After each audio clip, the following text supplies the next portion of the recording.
Now next question is question number 10। Question number 10 क्या बोल रहा है? Let A is equal to एक सेट है, बी भी सेट है, सी नहीं, एफ इज इक्वल टू ये दिया हुआ है। Are the following true? F is a relation from A to B. F एक रिलेशन है क्या ए से बी पर? तो देखो 1 5 से रिलेटेड है तो ठीक है, 1 5 से रिलेटेड है। 2 9 से रिलेटेड, 2 9 से रिलेटेड ठीक है। 3 1 से रिलेटेड है, 4 5 से रिलेटेड है, और 2 11 से रिलेटेड है। हाँ तो बिल्कुल रिलेशन में क्या होता है, रिलेशन में देखो यहाँ पर दो एलिमेंट है ना, 2 9 से भी रिलेटेड है और 2 11 से भी रिलेटेड है, तो बिल्कुल रिलेशन में पॉसिबल है। So this is a relation. ठीक है, तो हम क्या बोलेंगे? F is a relation from A to B, क्योंकि ए क्रॉस बी का कार्टेशियन प्रोडक्ट है।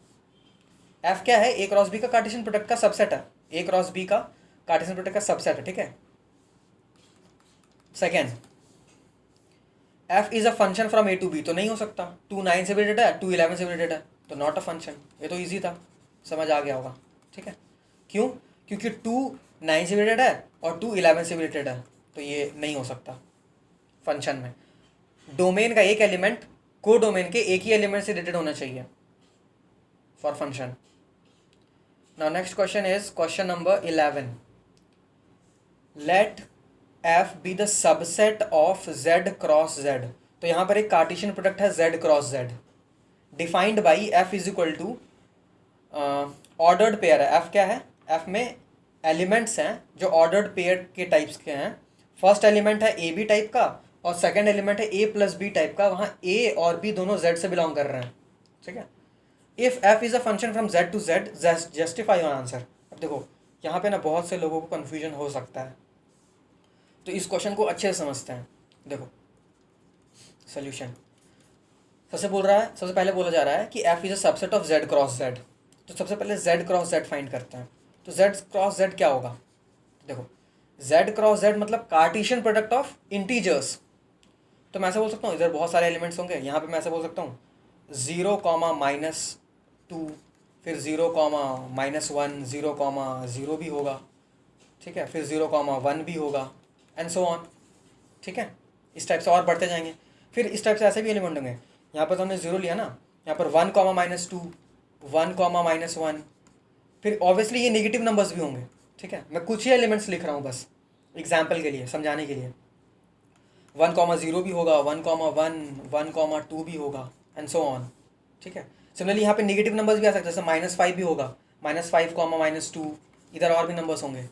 ठीक है, और -5, -1, -5, -0, -5, 1, एंड सो ऑन। ठीक है, इस टाइप के और भी बहुत सारे नंबर्स होंगे।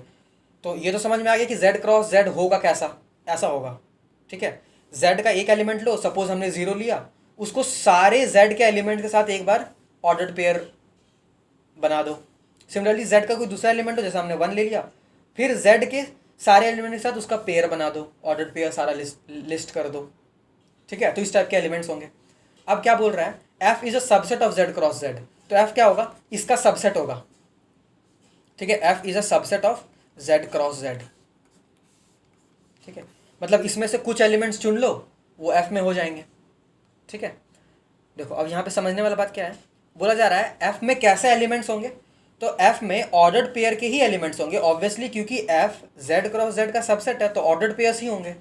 लेकिन कैसे होने चाहिए कि फर्स्ट एलिमेंट जो होगा वो ए इंटू बी टाइप का होगा, और जो सेकंड एलिमेंट होगा वो ए प्लस बी टाइप का होगा। ठीक है, ए और बी दोनों इंटीजर्स होने चाहिए। अब बहुत लोग कन्फ्यूजन होगा कि ए और बी कैसे यहाँ पे रिलेट करें, तो देखो हड़बड़ाना नहीं है। देखो फॉर एग्जाम्पल अगर मैं तुम लोगों से पूछूं, समझना इस बात को। ठीक है, अगर मैं तुमसे पूछूं कि 1, 2 ये एफ का एलिमेंट होगा या नहीं होगा, मतलब एफ क्या है? जेड क्रॉस जेड का एक सबसेट है ना, तो एफ का एलिमेंट होगा या नहीं होगा। ठीक है, तो देखो क्योंकि इसका फर्स्ट एलिमेंट क्या है? 1, और एफ का फर्स्ट एलिमेंट, एफ में जो भी एलिमेंट्स आएंगे उसका फर्स्ट एलिमेंट किस टाइप का होना चाहिए? ए इंटू बी टाइप का होना चाहिए। ठीक है, और ए भी इंटीजर, बी भी इंटीजर, तो ए इंटू बी 1 होना चाहिए, है ना। तो ए और बी क्या होना चाहिए, ऑब्वियसली ए भी 1 होना चाहिए, बी भी 1 होना चाहिए, तभी ए इंटू बी 1 की इक्वल आएगा, है ना। आई होप ये समझ आया होगा।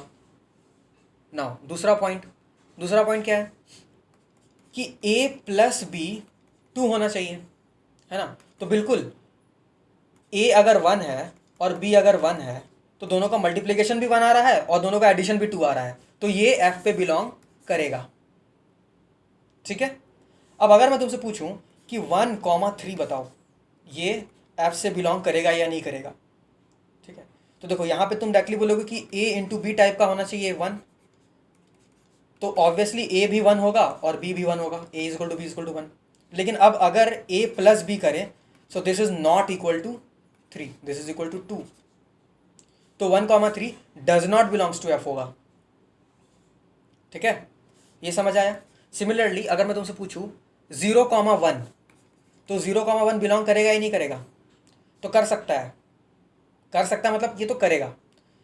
क्यों, ए इंटू बी क्या होना चाहिए, 0 होना चाहिए। तो अगर मैं ए को 1 ले लूँ, बी को 0 ले लूँ, तो देखो ए इंटू बी क्या हो जाएगा, 0 हो जाएगा, और ए प्लस बी क्या हो जाएगा, 1 हो जाएगा। तो बिल्कुल सही है ना, ए प्लस बी 1 हो गया, 0 प्लस 1 बराबर 1। सिमिलरली अगर मैं ए को 0 ले लूँ और बी को 1 ले लूँ तो भी ये सेम केस पॉसिबल है, तो ये तो पक्का होगा, ये बिलोंग्स टू एफ। लेकिन अगर मैं तुमसे पूछूं 0,2 ये बिलोंग करेगा एफ में या नहीं करेगा, देखो अब यहाँ पर ए को और बी में से, मतलब ए और बी में से किसी एक को तो 0 होना ही पड़ेगा, है ना। तो मान लो मैंने ए को 0 ले लिया, अब बी को मैं 2 ले सकता हूँ, बिल्कुल ले सकता हूँ। तो 0 इंटू 2 करूँ तो 0 आ जाएगा, बिल्कुल सही, और 0 प्लस 2 करूँ तो 2 आ जाएगा, तो ये भी बिलोंग कर जाएगा एफ से, ठीक है। 0,0 भी बिलोंग कर जाएगा, दोनों को 0 ले लेंगे हम लोग, ठीक है। तो अब ये समझ में आ गया होगा कि ए और बी क्या है, ठीक है। तो जो मेरे पास एफ बनेगा वो एक ऐसा सबसेट बनेगा जेड का जो इस कंडीशन को सेटिस्फाई करे, जहाँ ए और बी क्या है, इंटीजर्स है। तो बोला जा रहा है is F a function from Z to Z, क्या एफ एक फंक्शन होगा जेड से जेड पर। तो देखो एफ के हम कुछ एलिमेंट्स को लिस्ट करते हैं, ठीक है। तो F will be equal to एक सेट होगा, तो उसके पास देखो 0,1 भी एलिमेंट आ रहा है, 0,2 भी एलिमेंट आ रहा है, बाकी देखो और भी कुछ एलिमेंट आ रहे हैं, 1,2 भी आ रहा है, और एंड सो ऑन, बहुत सारे एलिमेंट्स आएंगे, हमें सभी एलिमेंट्स नहीं लिखना है, ठीक है। अब देखो बोला जा रहा है क्या एफ जेड क्रॉस जेड से एक फंक्शन होगा। तो देखो 0,1 से भी रिलेटेड है और 0,2 से भी रिलेटेड है, यानी कि अगर मैं फर्स्ट एलिमेंट्स को यहाँ पर z मानूँ तो z में देखो मेरे पास 0 है, 1 है, 2 के लिए भी मिलेगा ही, मतलब बहुत सारे एलिमेंट्स आ जाएंगे z, सारे z, ठीक है ना।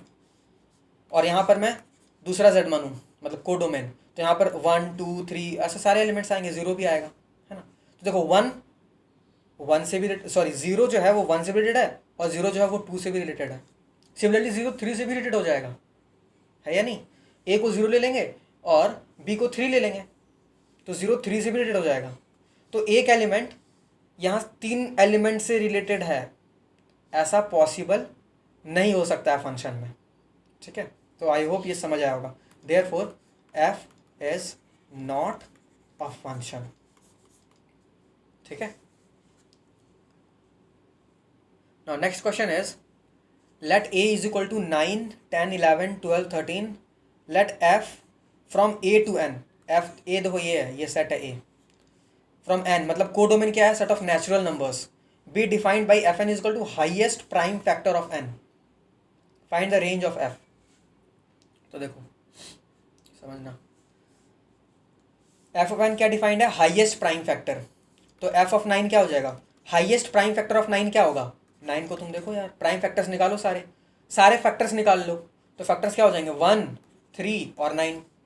इनमें से प्राइम कौन कौन सा है, प्राइम एक ही बच गया, 1 और 9 प्राइम नहीं होते, प्राइम सिर्फ 3 होता है, तो हाईएस्ट प्राइम फैक्टर भी 3 हो गया। एफ ऑफ 10 क्या हो जाएगा, फैक्टर्स निकालो, 10 के फैक्टर्स क्या हो जाएंगे, 10 के फैक्टर्स हो जाएंगे 1, 2, 5 और 10, है ना। प्राइम कौन कौन सा है, प्राइम 2 और 5 है, हाईएस्ट कौन सा है 5 है, तो 5 हो जाएगा। सिमिलरली एफ ऑफ 11, 11 खुद ही में एक प्राइम है, तो हाईएस्ट फैक्टर तो उसका 11 ही हो जाएगा। सिमिलरली एफ ऑफ 12, 12 का हाईएस्ट प्राइम फैक्टर क्या हो जाएगा, 3 हो जाएगा, ठीक है 3। और एफ ऑफ 13 क्या हो जाएगा, 13 ही हो जाएगा, ठीक है। तो बोल रहा है फाइंड रेंज ऑफ एफ, तो रेंज ऑफ क्या हो जाएगा 3 5 11, 3 5 11, 3 तो चलो हो गया है, फिर 13। तो रेंज में कौन कौन से एलिमेंट्स आ जाएंगे, रेंज इज इक्वल टू 3 5 11 और 13, ठीक है। This is answer. तो आई होप ये समझ आया होगा।